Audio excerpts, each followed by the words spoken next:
कि सर से बांधा था जिसने कफन साथियों, सर से बांधा था जिसने कफन साथियों, ऐसे नेता का देखो वचन साथियों, जंग जिस दम छिड़ी कह के यूं चल दिया, अब तुम्हारे हवाले वतन साथियों। क्या बात है, वाह वाह वाह। आइए दोस्तों, मैं सीवान से हाजिर हुआ हूँ और हिंदुस्तान का हूँ, तो जाहिर है कि एक हिंदुस्तान के नाम से और एक सीवान के नाम से आप तक पहुँचाता हूँ। देखिएगा ये कि फिरदौस में किसी दिन गालिब चचा ये बोले, फिरदौस में किसी दिन गालिब चचा ये बोले, कितना है खूबसूरत फिरदौस का नजारा, और इकबाल भी वहीं थे, वो तर से आके बोले, सारे जहां से अच्छा हिंदुस्तान। क्या बात है, क्या बात है। एक पैरोडी सीवान के नाम कि जो भी ससुर ने हमको दिया दान ले चले। नौजवान दोस्तों, ये आपके काम के लायक है। वैसे इस पूरी महफिल में मुझे कोई बूढ़ा नजर नहीं आ रहा है, या तो नौजवान है या फिर भूतपूर्व नौजवान है। कुछ तो ऐसे हैं जिन्हें अभूतपूर्व नौजवान है। सुनिए कि जो भी ससुर ने हमको दिया दान ले चले, और टीवी फ्रिज को लाद के सीवान ले चले। वाह वाह। जो भी ससुर ने हमको दिया दान ले चले, टीवी फ्रिज को लाद के सीवान ले चले, लेकिन चली जो साथ में दुल्हन तो ये लगा, हम आज अपनी मौत का सामान। क्या बात है, वाह वाह वाह वाह वाह। क्या कहने, क्या कहने। लोगों का दर्द बयान कर रहे हैं। एक बार और मुकर्रर इरशाद। भाई इसमें से बहुत सारे लोग कह रहे हैं कि एक बार और पढ़िए। मैं समझता था कि मैं अकेला ही दिल चला। जो भी ससुर ने हमको दिया दान ले चले, टीवी फ्रिज को लाद के सीवान ले चले, लेकिन चली जो साथ में दुल्हन तो ये लगा, हम आज अपनी मौत का सामान ले चले। क्या बात है, वाह वाह वाह। आइए दोस्तों, एक छोटी सी नज़्म पढ़ता हूँ। मैंने इसके कबल कहा था, ये शराबबंदी के हवाले से पढ़ता हूँ। हम बिहार के लोगों को मुबारकबाद पेश करते हैं, और मौजूदा हुकूमत को भी मैं सलाम करना चाहता हूँ, जिसने एक बड़ा काम किया। तालियां होनी चाहिए इसे, बड़ा काम। क्या बात। अब मैं नज़्म पढ़ता हूँ, मजाक का शायर हूँ। देखिए बात कहाँ से कहाँ पहुँचाता हूँ, तवज्जो से सुनिएगा। कि शहर के नुक्कड़ पे रहते थे कोई फेमस हकीम, शहर के नुक्कड़ पे रहते थे कोई फेमस हकीम, नाम था मशहूर उनका हर तरफ मिर्जा नसीम, और ठीक उनके सामने एक दारू की दुकान थी, महकशों की जान थी, दिल वालों की पहचान थी। क्या बात है। और एक दिन खांसी से मैं कुछ इस कदर लाचार था, चल पड़ा हिकमत की खातिर मैं बहुत बीमार था। रास्ते में एक शराबी रोक कर कहने लगा, आपकी बीमारी की विस्की ही है असली दवा।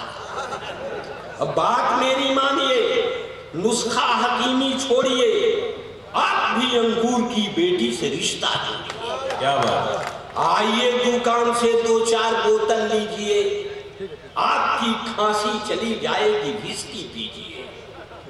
हर दवा से आज बेहतर हो गई विस्की कमाल, इसलिए मैंने शराबी से किया फौरन सवाल, सारी हिकमत से हुई अंगूर की बेटी भली, क्या जरूरी पीने से खांसी चली जाए मेरी। बात सुनकर उस शराबी ने गजब दावा किया, बात सुनकर उस शराबी ने अजब दावा किया, आपकी खांसी है क्या, नाचीज को देखे जरा। घर गया, दौलत गई, बीवी गई, रुतबा गया, हादसा गए तो आपकी खांसी नहीं जाएगी क्या? वाह वाह वाह वाह वाह वाह वाह वाह।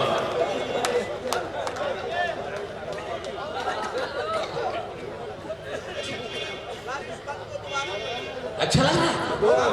नहीं, लोग बहुत पसंद कर रहे हैं एक बार जोरदार ताली बजाइए। और ये सब मरीज भी हैं, आपका नुस्खा काम आएगा।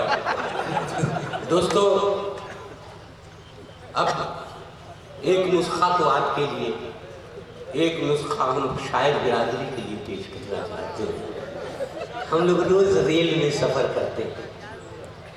सुनिए, रेल में रोज सफर, ये जितने शायर हमारे मुशादरी, हमारे तमाम मोहतरम शोरा यहाँ मौजूद हैं, सब रेल में सफर करते हैं रोज। अब मैं एक नजर करता कि रेलगाड़ी के सफर में एक भिखारी भी चला। ये रेल है, रेल का मैं आपको सच बताऊं तो एक खोंचा लगाने वाले से लेकर ताली बजाने वाले तक का सबका काम चल जाता है। रेल ऐसा हमारे यहाँ है कि रेलगाड़ी के सफर में, अच्छा तो पूछते तुम, देखिए फोटो खींचने वाले से मैं डरता नहीं, लेकिन जब कोई अखबार का आदमी फोटो खींचता है तो डरता हूं। आज वो फोटो खींचेगा, कल वो अखबार में छपेगा, देखकर मैं खुश हो जाऊंगा, लेकिन तीसरे दिन वो रद्दी के भाव अखबार बिकेगा और उसी फोटो पर हलवाई जलेबी बेचेगा।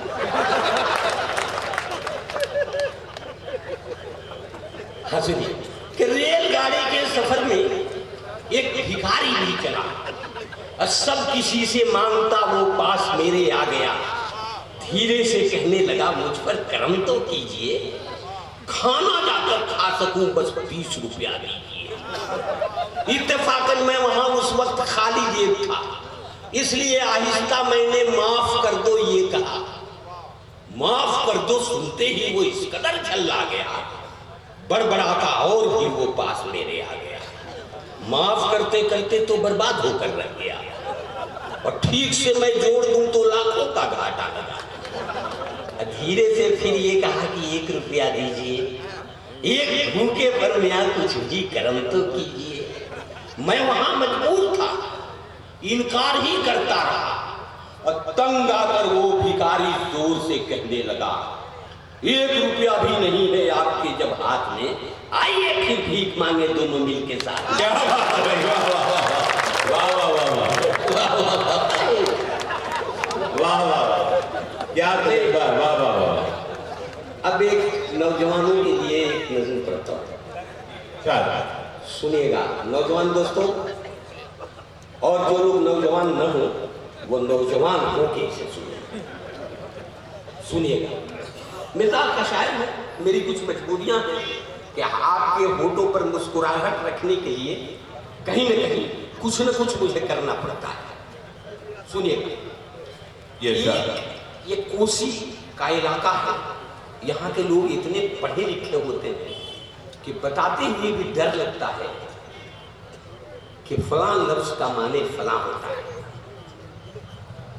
लेकिन एक उर्दू का लफ्ज इसमें आता है अहलिया। अहलिया के माने बीवी। अब सुनिएगा साहब, नौजवान दोस्तों, दिल पे हाथ रख के सोचना मैं पड़ रहा हूं कि एक साहब, और ये बता दूं कि बड़े शहरों में जब होटल में जाते हैं हम, तो 2-2 घंटा इंतजार करने के बाद बैराय आता है। सुनिएगा कि एक साहब अहलिया के साथ जब होटल गए, प्यार और जज्बात की रंगीनियों में ढल गए, एक टेबल पर गए, बैरे को ऑर्डर कर दिया, खाना लाए, तब तलक एक वाकया नाजिल हुआ। आ गई एक शोख लड़की, गुलबदन थी फूलझड़ी, जैसे कोई हुस्न की मलका हवाओं पर चढ़ी। और एक नजर देखा तो ठिठकी, हो गई पल भर खड़ी, हेलो कहकर मुस्कुराई, फिर वहां से चल पड़ी। कौन है लड़की बताओ, बीवी ने जब ये कहा, क्या बताएं सोचकर साहिब का सर चकरा गया।